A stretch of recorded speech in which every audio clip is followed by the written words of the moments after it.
Hello. Today I'll be talking about visual attribute extraction. Um,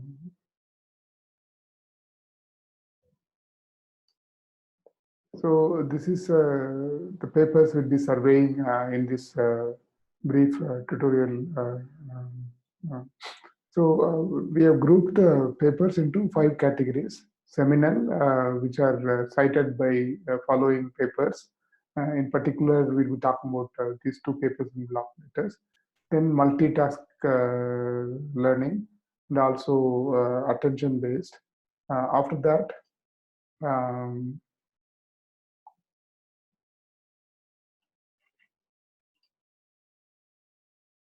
so we'll be talking about concept mining and miscellaneous, and that's where we'll stop.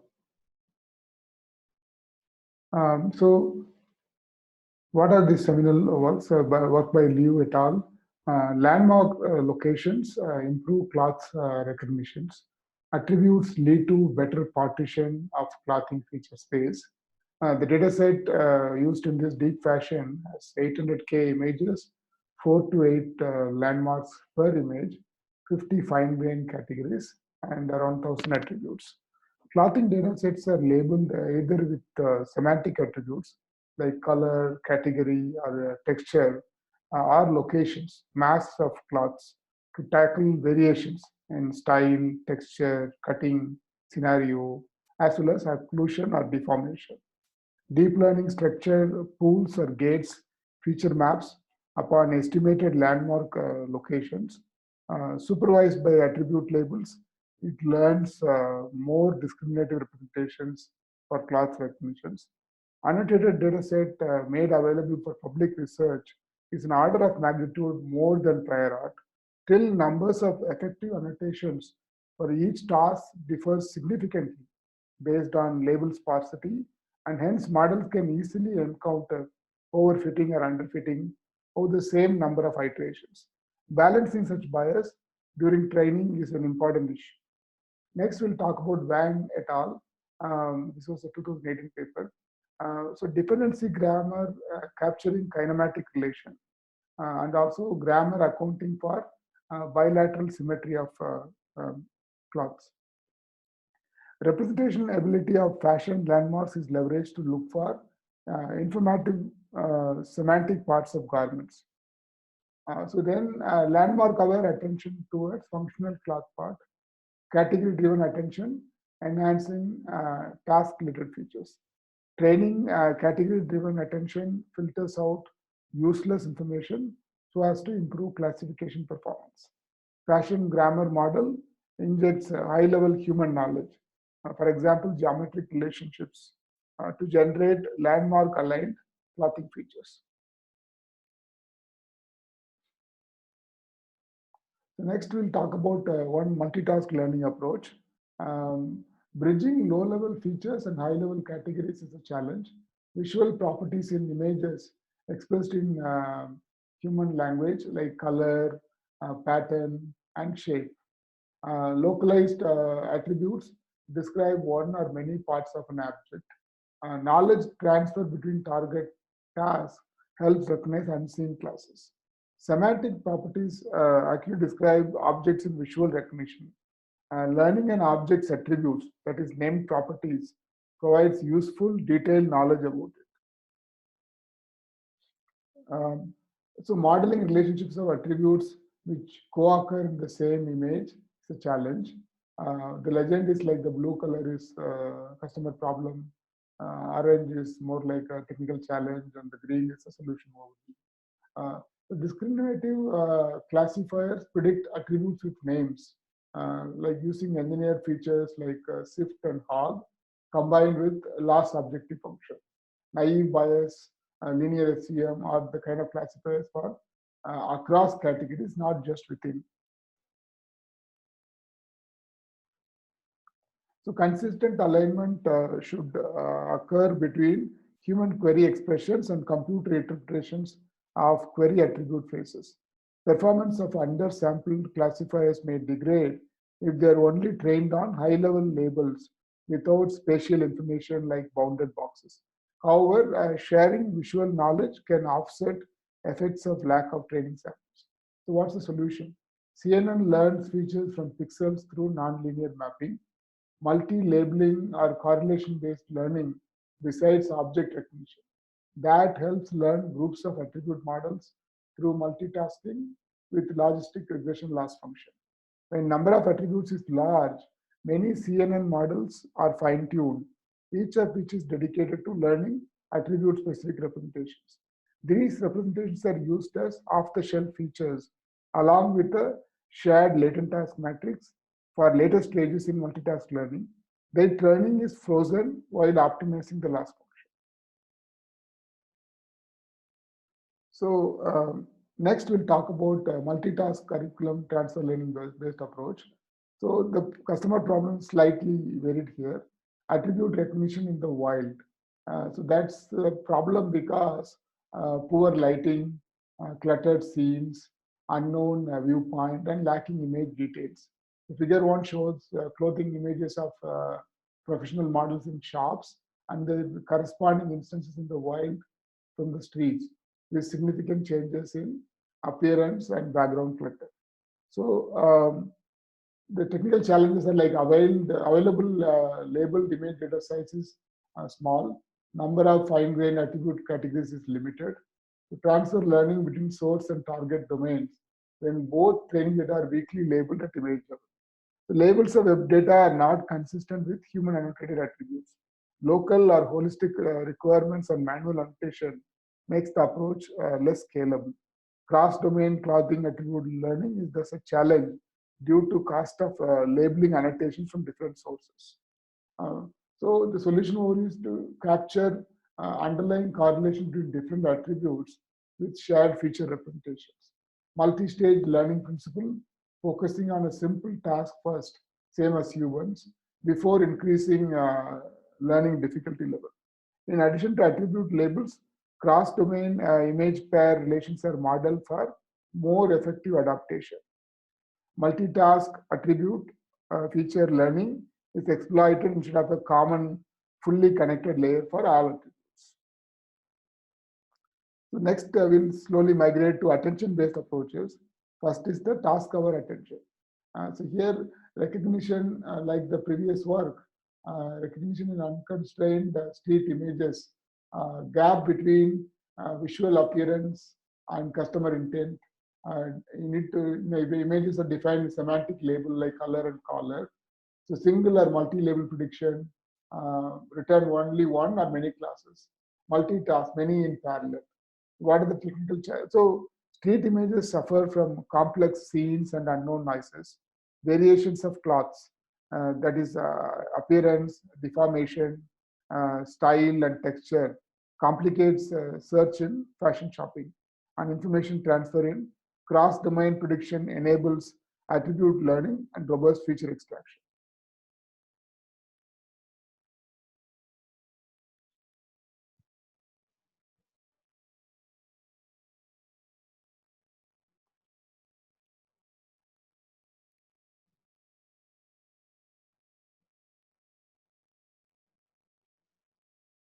So different prediction with only image level annotations.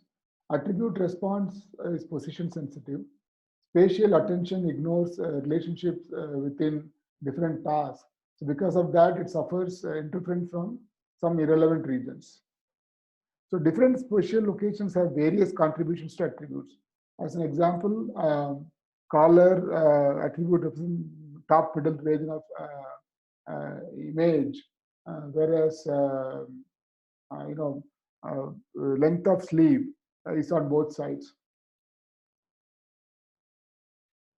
Analyzing attributes without considering positions may not effectively grab useful information. So spatial attention networks computes location importance of each attribute response map independently, whereas task hour attention estimates response of each position across tasks.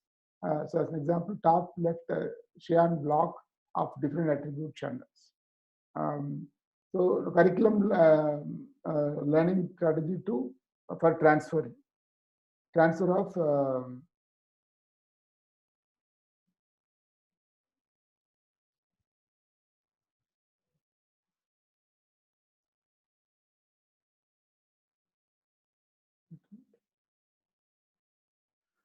So TAN actually softly weighs attention map for each task related to others at same regions and differently from SPAN.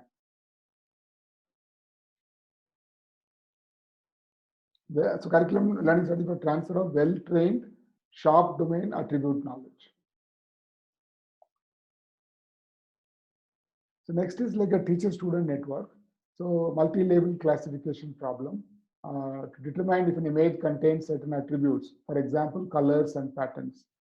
So as to facilitate cognitive process of human beings, screen products with undesirable attributes versus using noisy metadata provided by anonymous sellers like flower, rose, skirt, pleated.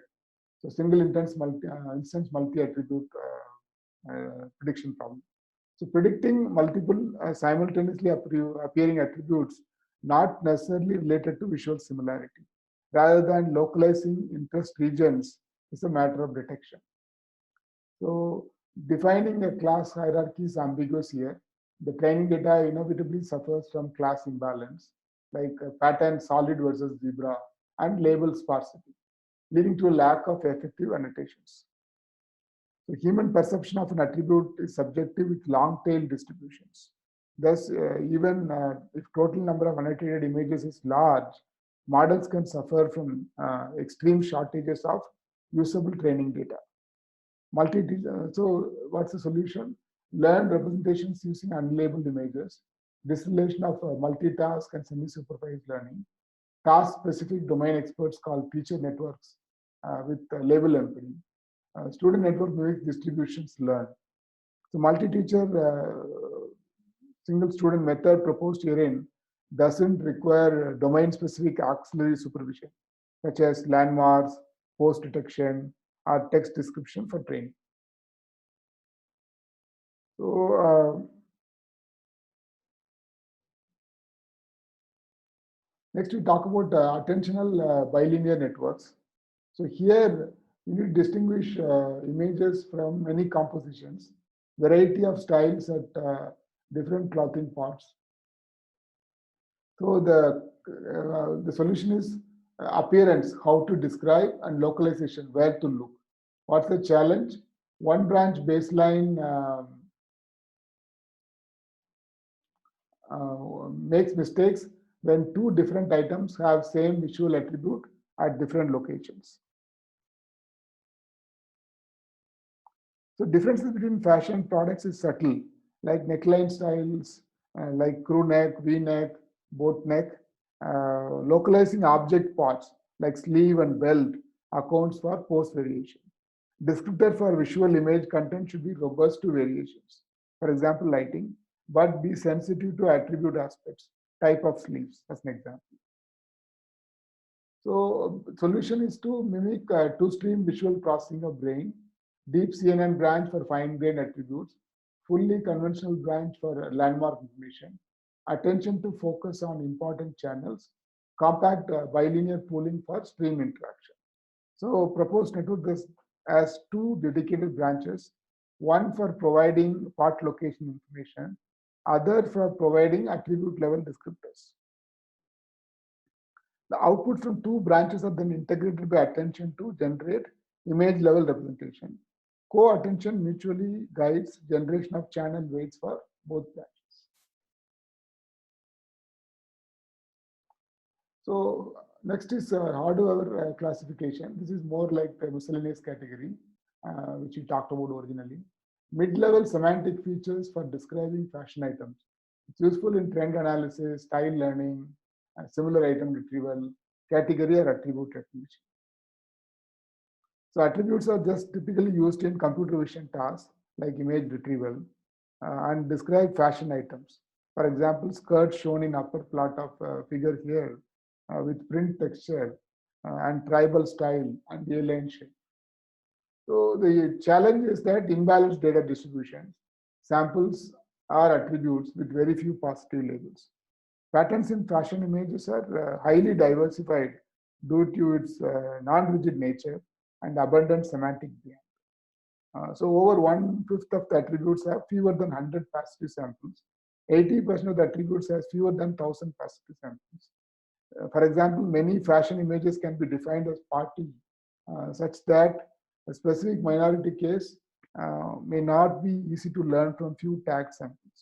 A big difficulty in training with such kind of data set is that majority data are generally well trained, while minority data is either undertrained or is prone to overfitting with too few samples. So, what are the possible solutions? Resampling or multi-label extension. Undersampling will miss valuable info. Cost-sensitive learning. Focus on minority data correlate with high classification error.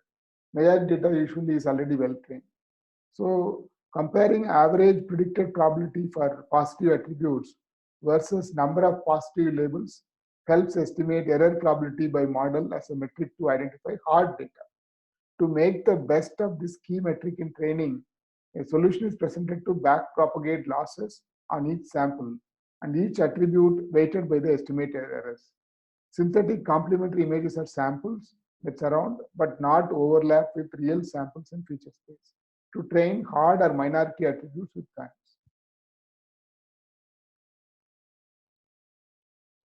So next we'll talk about texture or shape-based two-stream networks. So here we have a landmark branch which extracts the shape feature, and also localization enhances learning, learn visibility prior to location. So texture-based stream by stream, complex high-level semantic info, uses ImageNet pre-trained model to emphasize extraction. So finally, integration, sharing weights, and concatenating feature maps before discrimination.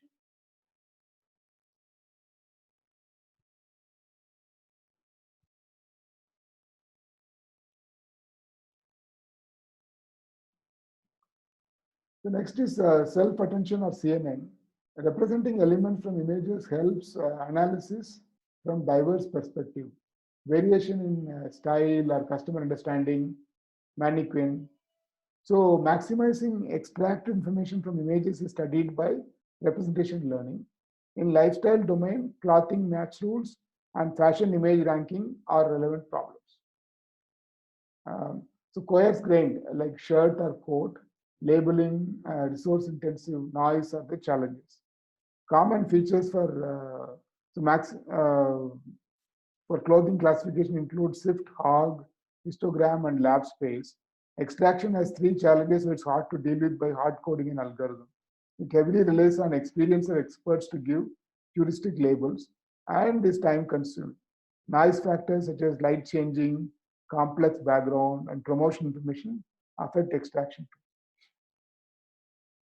So finally the solution is fine-grained instead color, texture, pattern, shape, describe clothing with semantic attributes. So ResNet 50, high-level image representation of input like shirt, white, solid, and all the attributes like this. So self-attention to focus on most relevant elements in an image. CNN combination enhances attention of specified clothing attributes.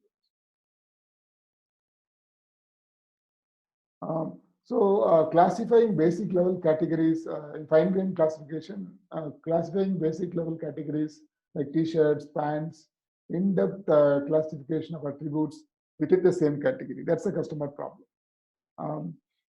Classifying fashion apparel features from image data is challenging due to mismatch between annotations and detailed item attributes.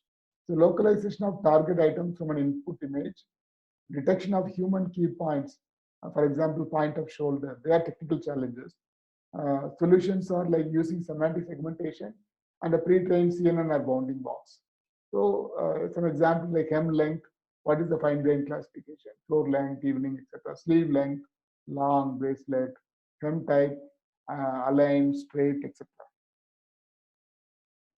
So there is just a need to distinguish between instances of the same category, not a structured information, but with unpredictable attributes. So next we'll talk about spatially aware concept discovery. So here the customer problem is to cluster attributes into multiple groups to form concepts. Like neckline is V-neck, round neck, color is yellow, blue, dress length is maxi, midi, mini. So attributes, for example, material patterns are mid-level representation that describe name properties, with which cloths are annotated as supervisory signals to bridge semantic. A list of common fashion attributes represent modern trends and cover a large diversity of fashion styles. Images are visualized according to selected concepts. Search results are finally refined by providing a desired attribute. For each word, we need to weekly label the image text data from shopping websites is a challenge. For each word, generate spatially aware representation by combining its semantic vector and visual features. Jointly model clothing image corresponding description in a visual semantic embedding space. Decompose into multiple concept-specific subspaces, structured browsing, or attribute feedback product retrieval, exploiting multimodal linguistic redundancies. As an example, white sleeveless minus sleeveless plus long sleeve is white long sleeve. Implicitly remove attributes based on discovered concepts. So like concept discovery, blue, black are all colors. Mini, midi are dress length. Sleeveless, short sleeve, long sleeve, sleeve type. So increasing dress length or decreasing sleeve length. One example of how these items can be classified, and it enables the structured product browsing. Then we attribute feedback product retrieval. This plus mini, you get the same style but shorter length. So something which is relevant and connected, that's more like a learning similarity conditions. Actually, you want to compare images along multiple axes, like color and category, top, bottom, or red, something like that. Objects are usually described with many visual attributes. For example, shape. Metric learning of a distance function between features based on supervised similar dissimilar pairs helps with attribute prediction. So what's the challenge here? Reasoning about complex relationships helps learn condition-aware embeddings, limit capability to generalize to unseen categories, requires explicit labels at test time. So multifaceted similarity between images helps learn compatibility of two fashion items, like top and bottom. A shirt shoe can be the same color, but different in category, they're in red color. A single embedding space is unable to learn representation for these contradicting notions of similarity. In prior art, user-defined labels helped learn multiple feature subspaces for measuring different aspects of similarity, like comparing bottoms and shoes.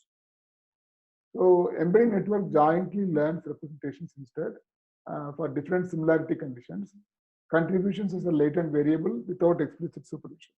Thus, the proposed approach learns important subspaces without such labels in a data-driven manner. Concepts and their contributions to a final similarity score are thus learned together. So last paper is the multiple query triplet networks. So learning visual features from similarities revolves around Siamese networks in general, but with pairwise distance for discriminative learning. Objects, however, are compared according to multiple notions of similarity, like the shoe and the shirt, similar color. This shoe and this shirt, similar occasion. Both shoes are similar type. They go through a deep feature extractor, disentangled features and a feature vector, embedded by occasion, embedded by color, embedded by type. These are what are called as disentangled subspaces. Then it's easier to field the query. Query index encodes visual concept to attend to, selects the relevant embedding dimensions, inducing a subspace to encode concept, capture higher order constraints rather than binary similar or dissimilar statements. Semantics are finally captured by triplet embeddings, enabling information sharing between classes. So that's all we had in the first part of this talk. Very quick overview of around 14 papers.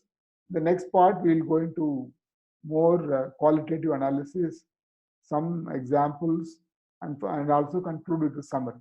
Thanks.